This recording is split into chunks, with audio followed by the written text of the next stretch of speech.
Hello everyone, welcome you all in my next video lecture. In this video lecture, we are going to talk about the chapter 7 of Business Studies of class 12, and this chapter is going to be the fourth function of the management, that is directing. Okay, so in my previous lecture video, we have clearly discussed about planning, staffing, organizing, and now we are going to discuss about the fourth function of management, that is directing. Okay, so in this chapter we are going to see that what is directing is all about, what are its character sketch, what is its importance, okay, what are its element and how it is useful to the company or to any of the business or organization. So moving forward, first of all, we should know that what is directing is all about.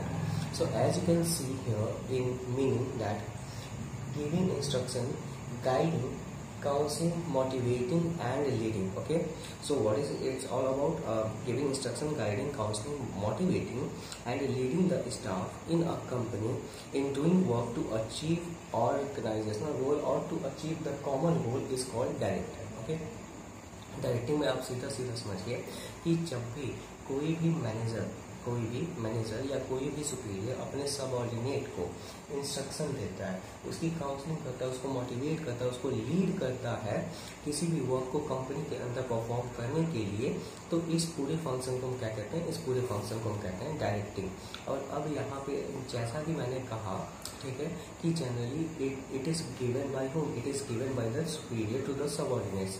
So here you can relate that the flow of directing. Okay, so the flow of directing is from where? The flow of directing is from superior to subordinate. Okay, so as you can see, the flow of directing is from superior to subordinate.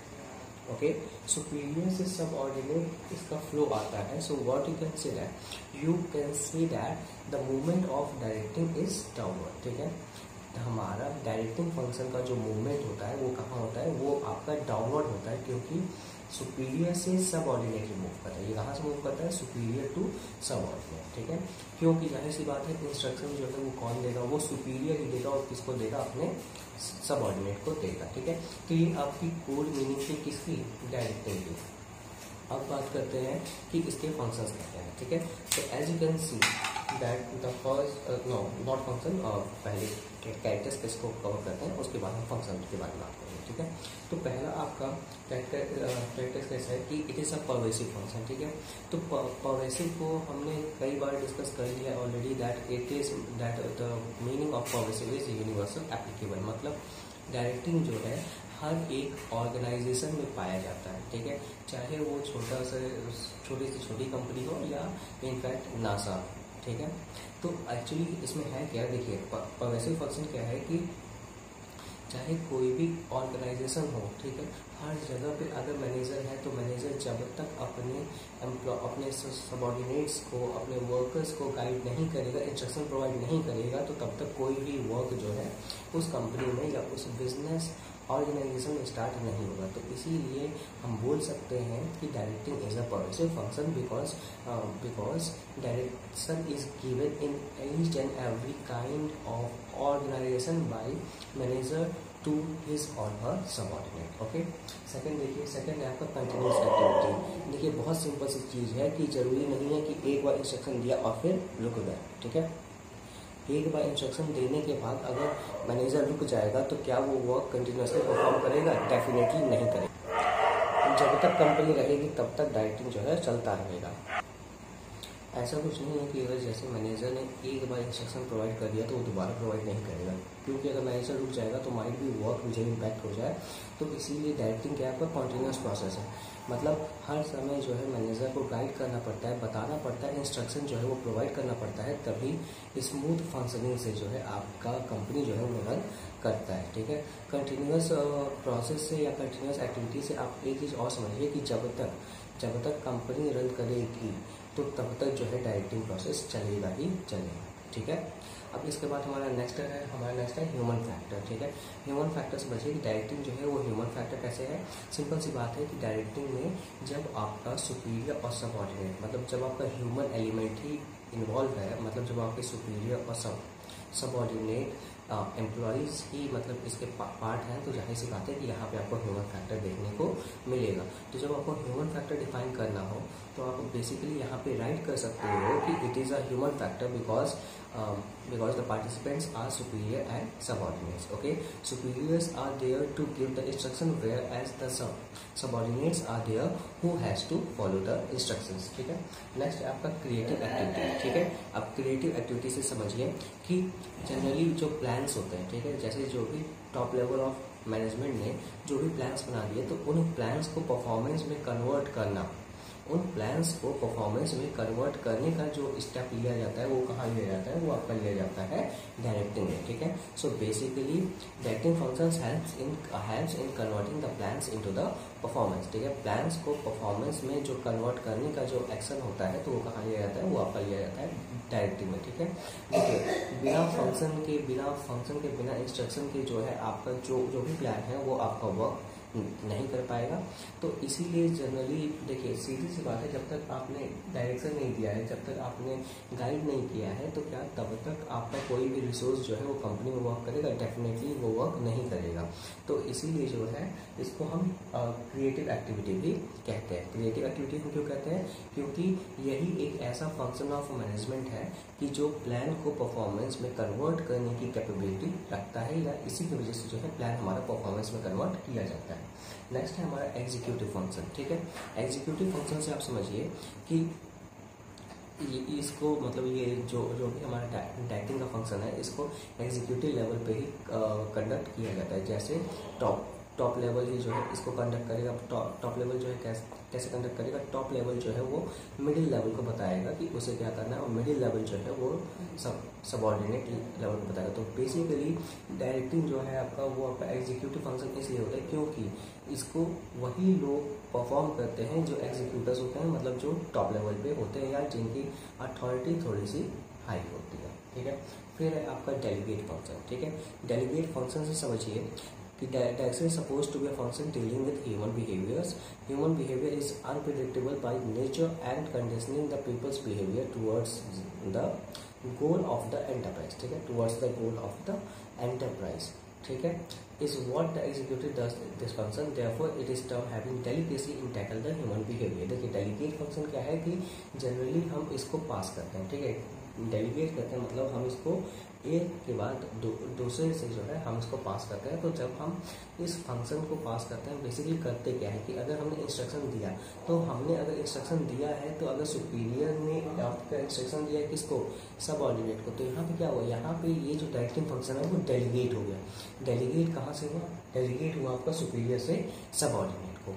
ठीक है, तो ये आपका है क्या delegate function, मतलब transfer होता रहता है ये function from one two another. ठीक है, और ये पर्सन टू पर्सन डिपेंड करता है, मतलब डिफरेंट एम्प्लॉयज़ होंगे तो डिफरेंट एम्प्लॉयज़ को डिफरेंट डायरेक्शंस या डिफरेंट जो है गाइडेंस प्रोवाइड किया जा सकता है। तो इसीलिए हम इसको डेलीगेट फंक्शन भी बोलते हैं। ठीक है, तो अभी तक हमने मीनिंग कवर कर लिया, कैरेक्टरिस्टिक्स कवर कर ली।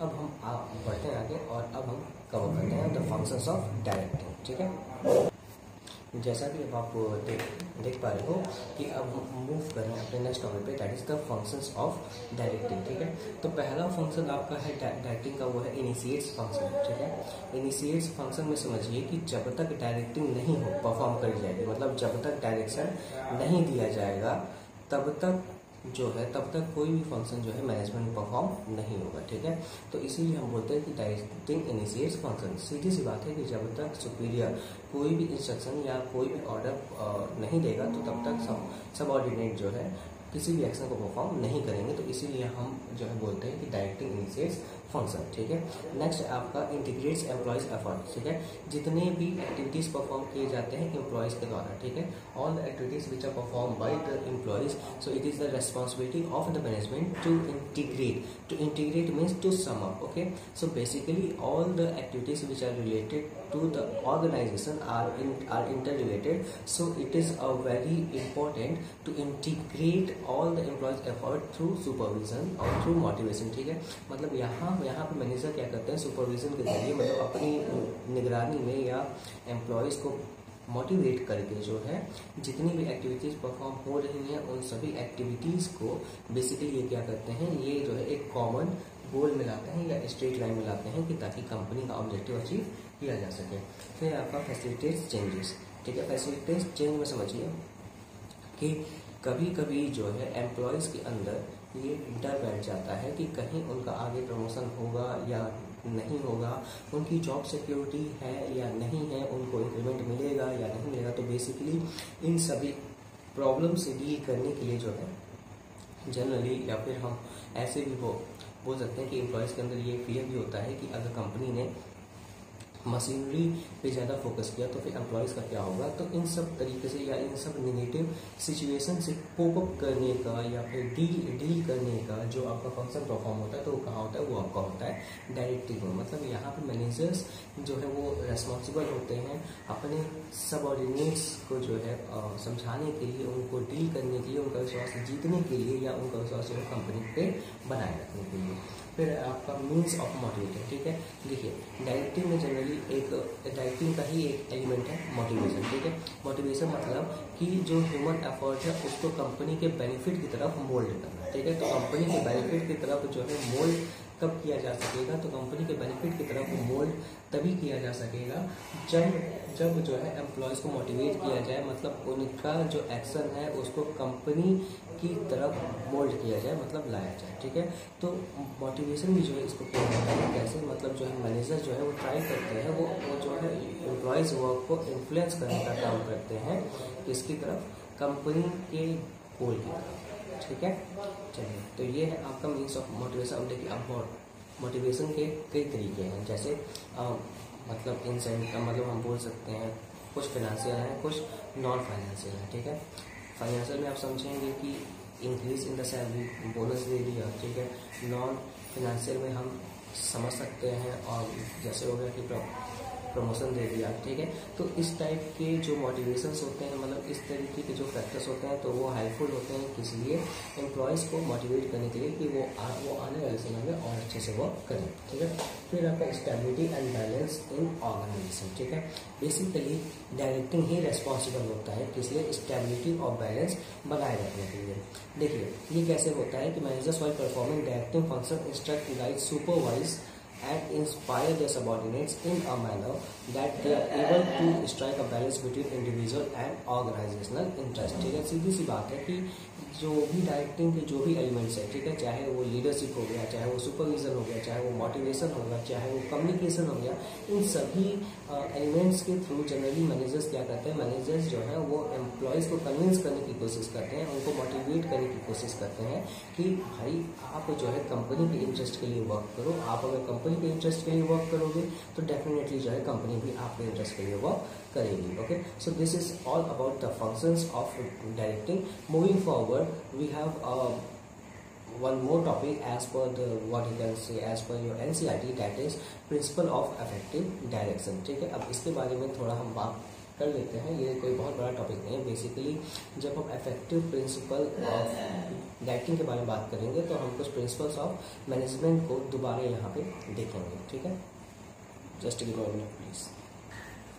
चलिए, जैसा कि अब आप बोर्ड पे देख पा रहे हैं, basic principles of effective direction या फिर डायरेक्टिंग, ठीक है। तो बेसिकली अब हम जब बेसिक प्रिंसिपल्स बात कर रहे हैं कि क्या क्या बेसिक प्रिंसिपल्स हो सकते हैं कि जिससे हम इफेक्टिव डायरेक्शन दे सकते हैं या डायरेक्टिंग कर सकते हैं, तो सबसे पहला है हार्मनी ऑफ ऑब्जेक्टिव। तो हार्मनी ऑफ ऑब्जेक्टिव के जरिए मैनेजर जो है वो एम्प्लॉयज़ को ये रियलाइज़ कराने की कोशिश करता है कि कंपनी में जो भी ऑब्जेक्टिव है, तो कंपनी का जो ऑब्जेक्टिव है वो इंडिविजुअल ऑब्जेक्टिव से कहीं बड़ा है। इनफैक्ट जब हम कंपनी का ऑब्जेक्टिव अचीव कर लेंगे तो हम इंडिविजुअल ऑब्जेक्टिव को ईजिली अचीव कर जाएंगे। तो बेसिकली ऑब्जेक्टिव के बीच में बैलेंस बनाए रखने का जो वर्क है वो आपका होता है हार्मनी ऑफ ऑब्जेक्टिव में।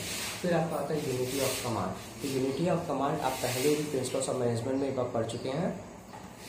तो यूनिटी ऑफ कमांड में जैसा कि आप पढ़ चुके थे कि यूनिटी ऑफ कमांड में बेसिकली होता ये है कि एक समय पे एक एम्प्लॉय को एक ही मैनेजर से जो है ऑर्डर लेना चाहिए, ठीक है।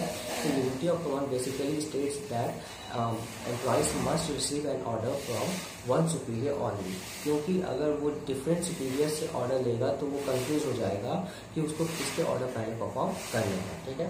तो ये आपका आता है यूनिटी ऑफ कमांड में। यूनिटी ऑफ डायरेक्शन में भी हमने सेकेंड चैप्टर में first principle of sorry not fuel.